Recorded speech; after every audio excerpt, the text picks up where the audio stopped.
Искам първо да кажа, че когато за първи път видях Мими и срещу себе си видях не само едно прекрасно, красиво и интелигентно момиче, но и видях едно момиче с едно голямо добро сърце.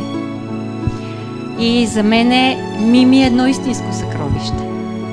Затова искам да й кажа не само добре дошла в нашето семейство, а искам да кажа, че е чест и привилегия за нас да станеш част от нашето семейство.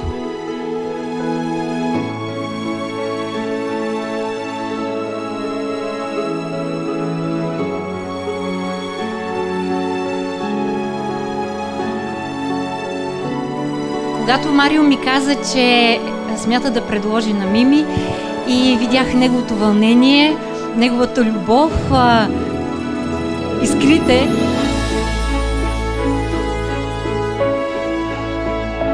няма нищо по-силно на този свят от майчината молитва, майчината любов и майчината благословие.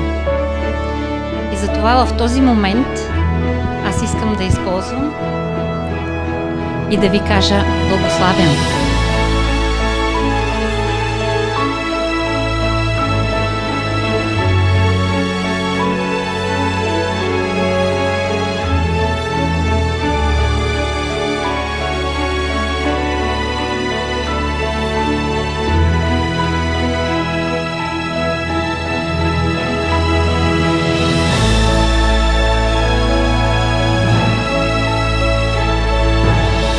Пием за новото семейство Начеви и да им пожелаем живота им да бъде изпълнен с любов и щастие, както днешния ден.